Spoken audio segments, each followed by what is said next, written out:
Only we can show you the new Sonny and Cher on ET. The late hurricane season turns big, mean, and ugly. Huge, possibly historic Hurricane Mitch, strongest of the season, heads for Belize, Honduras, possibly the Yucatan. Then, just maybe, a turn toward the U.S. President Clinton's election year plan, better pensions for women. Serbia dodges a bullet again in Kosovo. Now it's up to the U.S. to help keep the peace. This is the CBS Evening News. With Dan Rather reporting from CBS News headquarters in New York. Good evening. A monster hurricane is churning in the Caribbean tonight, and the U.S. mainland is not entirely out of the hurricane's remote possible hit zone. There are some scenarios that could bring this most powerful and huge hurricane of the season, among the top storms of the century, into the Gulf of Mexico and thus possibly pose a threat to the U.S. mainland. Right now, the hurricane has 155-mile-an-hour winds, downgraded from the highest Category 5 hurricane to a still potentially catastrophic Category 4. It's headed at the moment for a hit on Honduras, Belize, possibly the Yucatan, a possible track up the edge of Central America and Mexico's Yucatan Peninsula. But the fact is, where Mitch will stop, no one actually knows. With this in mind, I spoke a short while ago to one of the world's leading hurricane experts, Dr. Neil Frank of KHOU in Houston, about why this huge storm's path is so hard to predict. Well, the steering currents are quite weak at the present time. It's not going anywhere very fast. If anything, it has been drifting towards the west over the last 24 hours. And if it continues that for another 24 hours, the center could be on the coast of Belize maybe tomorrow sometime. Outline for me a path and a way in which this hurricane could still be a threat to the U.S. mainland. Well, let's talk about the weak steering currents. If it does continue to drift to the west, maybe landfall somewhere in the eastern part of the Yucatan Peninsula on Wednesday, late Wednesday afternoon, spend a day or two over the peninsula, then emerge out over the waters of the Gulf of Mexico, and then it could strengthen some, and it looks like at that time it probably would move towards the north or the northeast.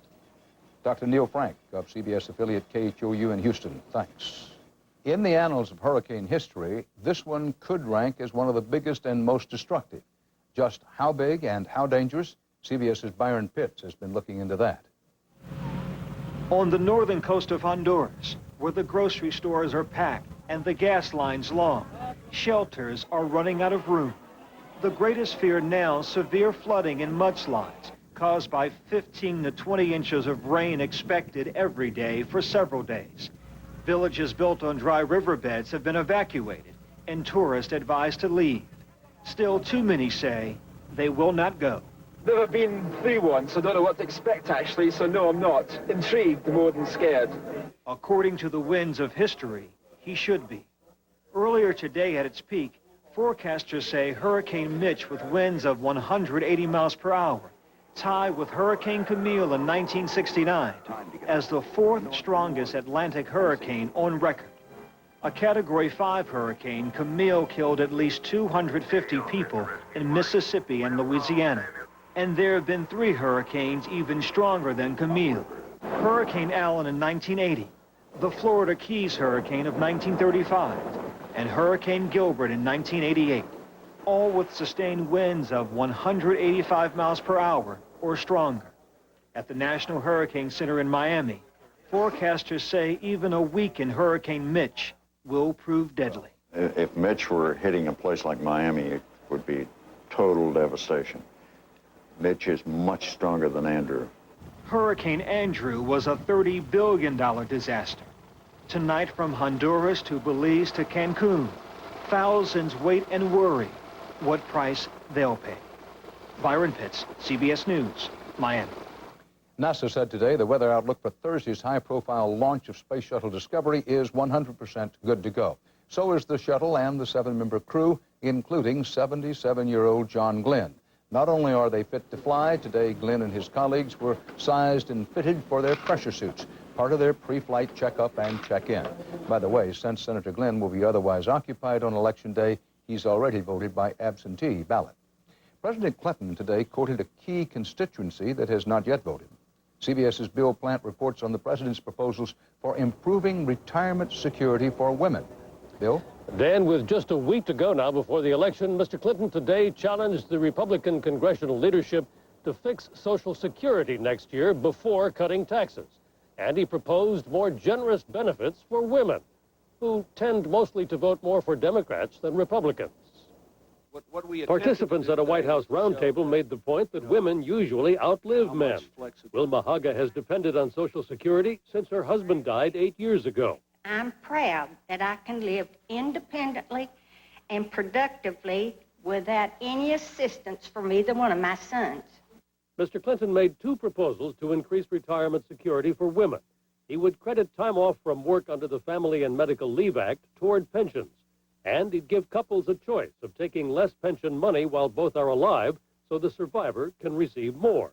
But the hard fact remains that too many retired women, after providing for their families, are having trouble providing for themselves. With Social Security projected to run out of money in roughly 30 years, Mr. Clinton has been calling for reform of the entire system.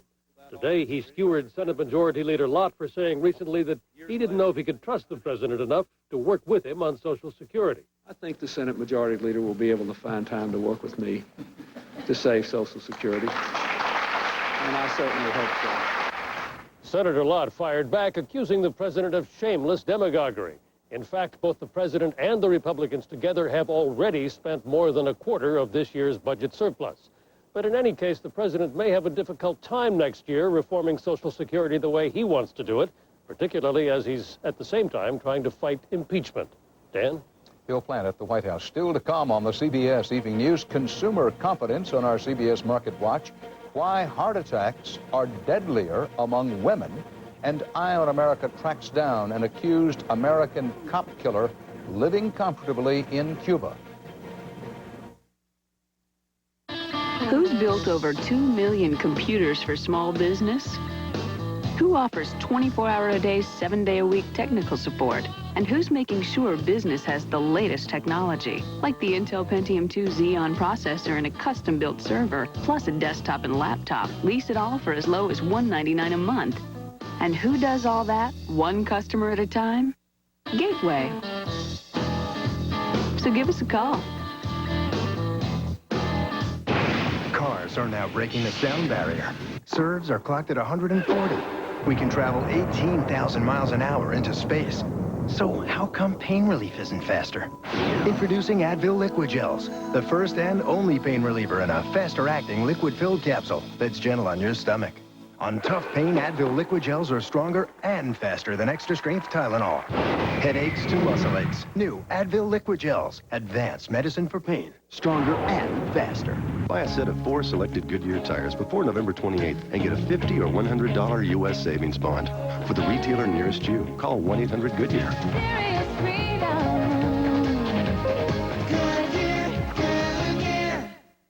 Right now, you can get a complete pair of great-looking glasses for only $99 at LensCrafters in your choice of hundreds of the latest frame styles. LensCrafters $99 complete pair sale. This is a great offer. People should definitely not miss this. Hurry, offer ends soon. NATO's latest alleged deadline for airstrikes in Kosovo ran out today with no action, and U.S. officials say Serbia has, quote, substantially complied with the deal to withdraw its forces from the disputed province. However, the conflict between Serbs and ethnic Albanians has not been resolved, so NATO is officially extending, as it's called, the deadline for airstrikes indefinitely. Basically, what this means is the U.S. is taking the lead in trying to guarantee peace. From the White House, CBS's Scott Pelley has more on what that means for the U.S. military. Scott? Dan, this means another long-term commitment for U.S. forces in the Balkans. American planes and observers will monitor the ceasefire in Kosovo. Today, the president said that this means a chance for peace, not a guarantee. Hopefully now the climate of fear and intimidation can be lifted and Kosovar Albanians can return to their villages. NATO held its fire when it was clear Yugoslavian forces were pulling out. Yugoslavia was on a murderous campaign to crush Kosovo independence. Last month, 31 men, women, and children were massacred. 50,000 refugees faced a deadly winter in the mountains. Yugoslavian President Milosevic waged his campaign despite U.S. warnings. NATO let 2 deadlines slide. we're not going to be satisfied until there's full compliance, and NATO is going to keep the pressure on until that's the case. Hasn't Milosevic essentially accomplished his goals? No, I think he's failed miserably at his goals. He wanted to essentially crush the notion of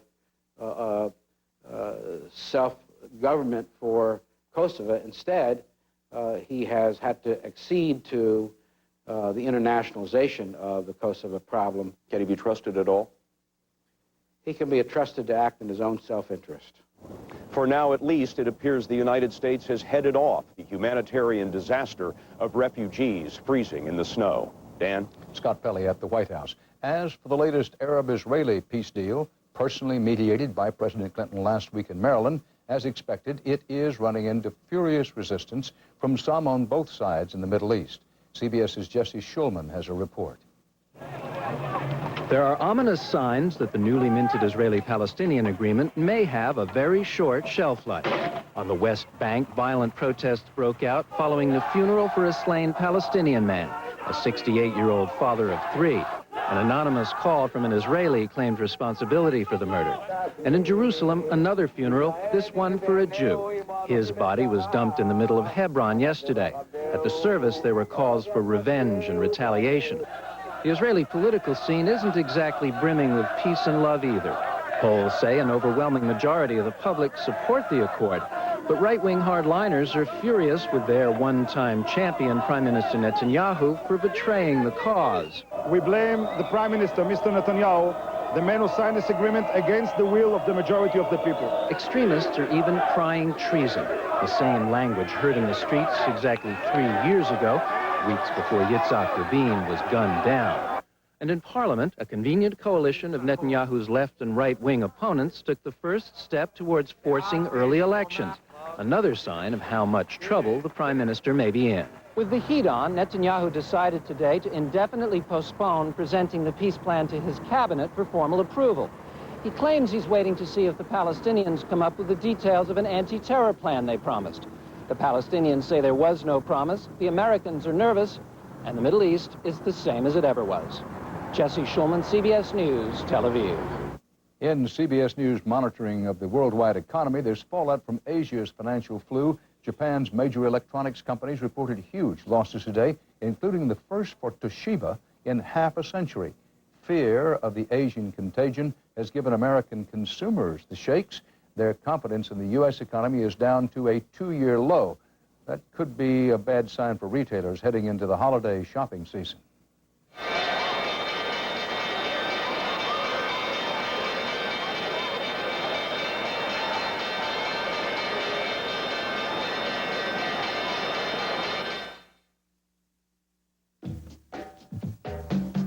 You see a business deal. At Sprint, we see data.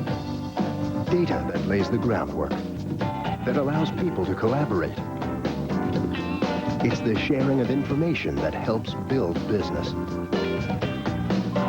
And with Sprint Ion, our integrated on-demand network, we'll soon be linked together with even greater ease, flexibility, and power. Because business runs on data, and data runs on Sprint.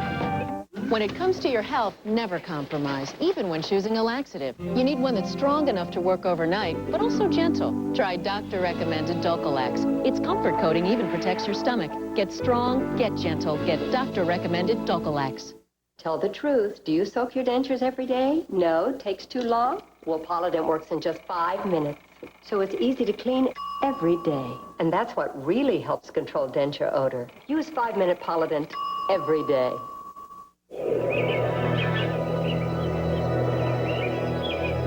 There's an athlete amongst us, disguised as a mother and a neighbor. And when most of us are still sleeping, she's running. She also takes the vitamins, minerals, antioxidants, and folic acid in Women's Ultra Mega Multivitamins, made by General Nutrition Centers. Tomorrow, she'll get up and run some more. Women's Ultra Mega Multivitamins, made exclusively by GNC. Live strong, live well. We'll show you an Oregon man who's a former pilot of the Space Shuttle Columbia. Should he have been chosen for this week's Space Shuttle mission? That story at 6. Tonight, a look at one of the more intriguing election contests coming up next week. It is, in fact, no contest Republican Governor George W. Bush of Texas is widely expected to win by a substantial margin over Democrat Gary Morrow. But, simply put, Governor Bush has gone where few Republicans have gone before.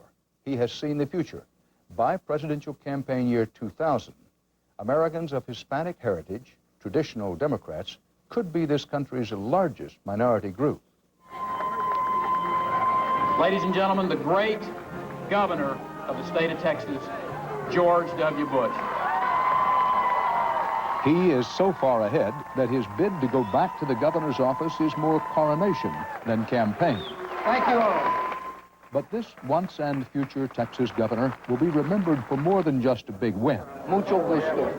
George W. Bush may have created a blueprint for candidates, especially Republicans, who want to woo and win Hispanic votes. Este programa es muy importante para los jóvenes. In Texas, Bush has broken the language barrier, Consecuencias malas. speaking Spanish everywhere he goes, Si quebran la ley, hay consecuencias malas. every chance he gets. Amor y disciplina son mano a mano. Hispanic voters, nearly 1 in 3 Texans, understand exactly what he's saying. But he is saying to the Latino, you're important to me. I care about you. You are important to the future of Texas. I'm going to make the effort to speak your language.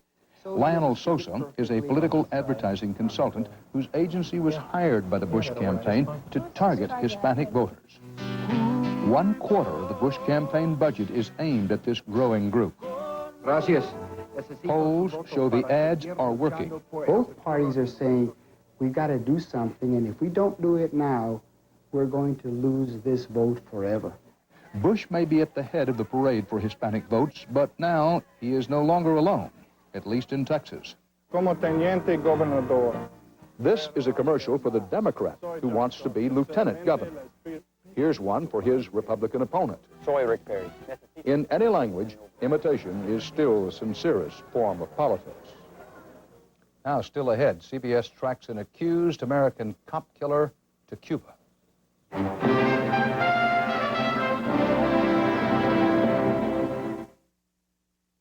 Nobody does it like you, the way that you do. Mrs. Adams' vacuum makes cleaning carpets a real workout. Mrs. Stevens' new self-propelled wind tunnel by Hoover almost works by itself. And wind tunnel cleaners work so well, they pick up more dirt than any other clean air upright.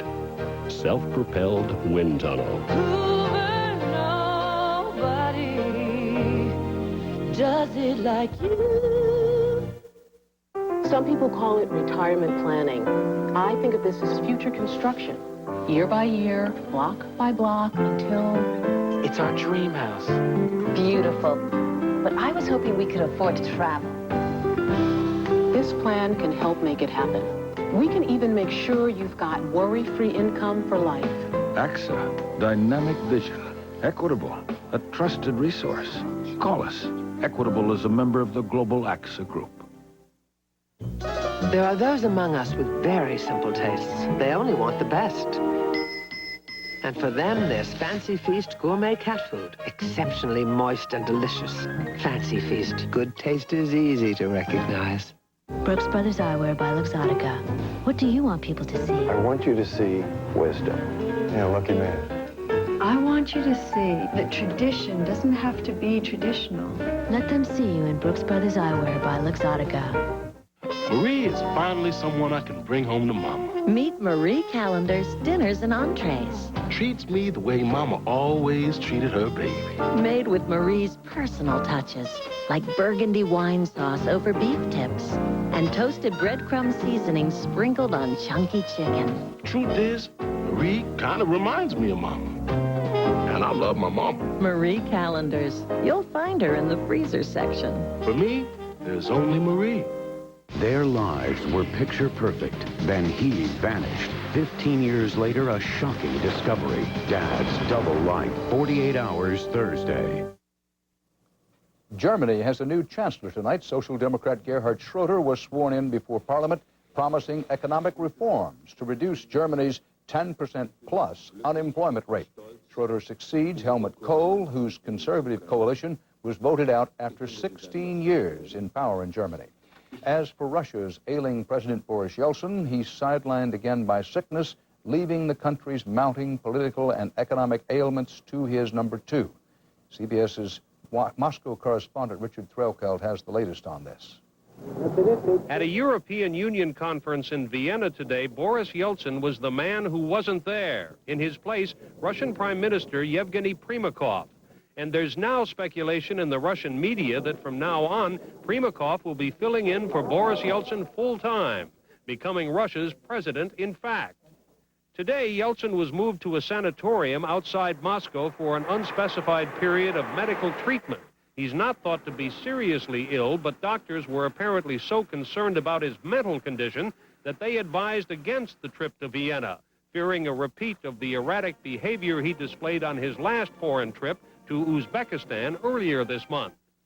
Keeping Yeltsin in seclusion while Primakov runs Russia for the next 2 years until the president's term expires makes a certain amount of sense. A Yeltsin resignation now, in the midst of Russia's economic crisis, would plunge the country into immediate presidential elections and perhaps into political chaos. Better to keep even an incapacitated president, the reasoning goes, at least until the economy's back on its feet and the country's prepared to decide on a successor. The trouble with that scenario is that Primakov, who's older than Yeltsin, isn't all that healthy either, and the economy isn't going to improve anytime soon. It may be Russia can't afford to wait for Boris Yeltsin to go. Richard Threlkeld, CBS News, Moscow. A study tonight in the Journal of the American Medical Association indicates women suffer much more severe first heart attacks than do men. It's been known that women have a 70% higher death rate after first heart attack. Up to now, explanations range from age differences to gender bias and more subtle heart attack symptoms in women. Agriculture Secretary Dan Glickman said today at least 10 million American children are overweight. To change that, he's encouraging schools to offer children skim and low-fat milk.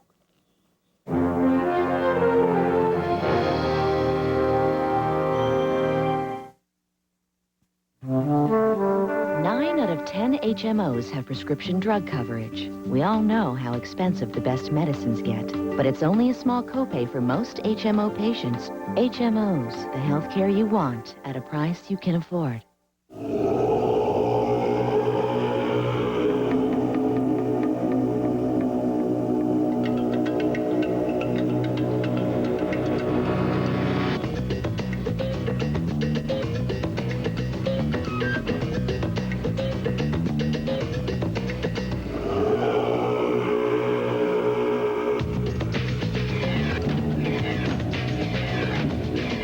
Chevy Tahoe, like a rock.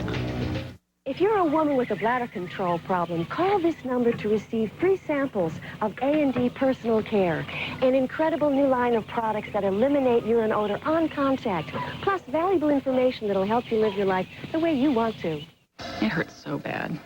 That burning sensation. So I saw my doctor. He said where heartburn hurts most is where Mylanta works fast. All down through here where you want help fast. My doctor said Mylanta.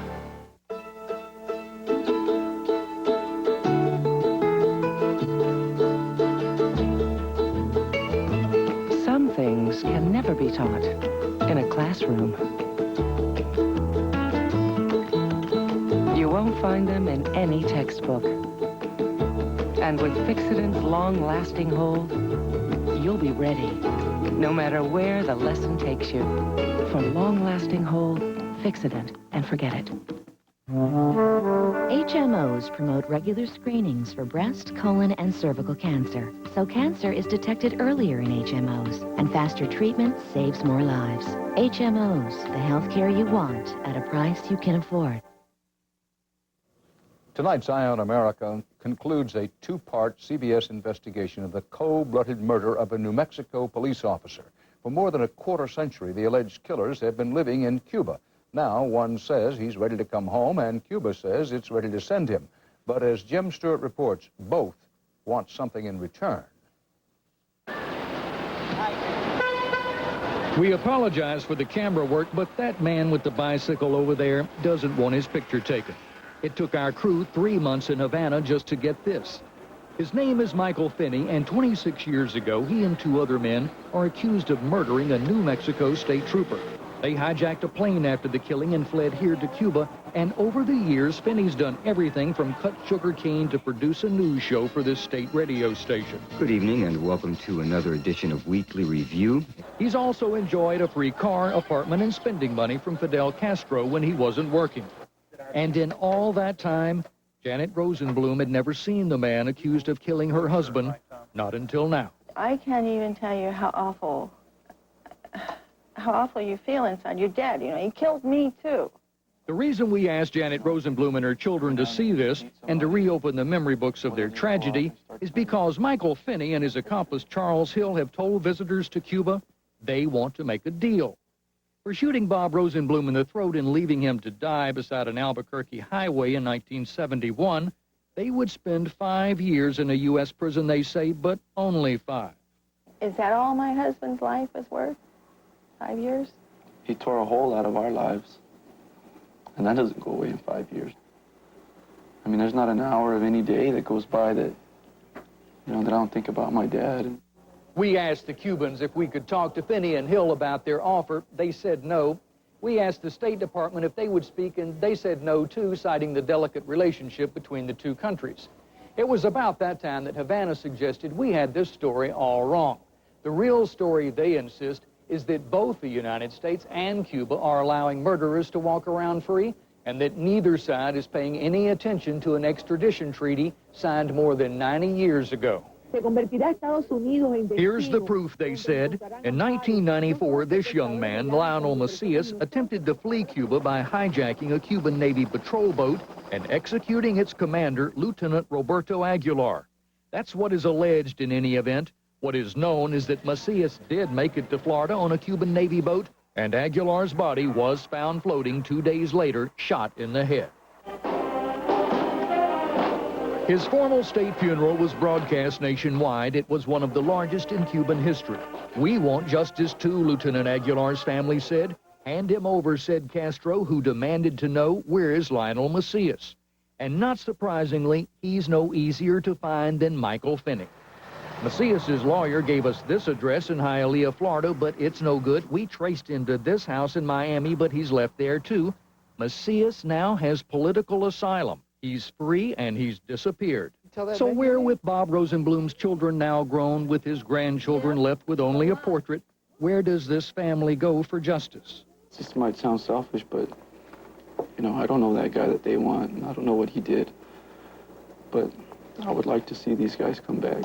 And that's the irony, because even if they really wanted to, neither government is listening. In the middle of the world's last Cold War standoff, it seems, you can get away with murder. In Washington, this is Jim Stewart for Eye on America. And that's part of our world tonight. Tomorrow, the CBS Evening News comes to you live from the Kennedy Space Center in Florida as we report the countdown to John Glenn's return to space. I'll see you tomorrow from Florida. Till then, Dan Rather reporting from New York. Good night.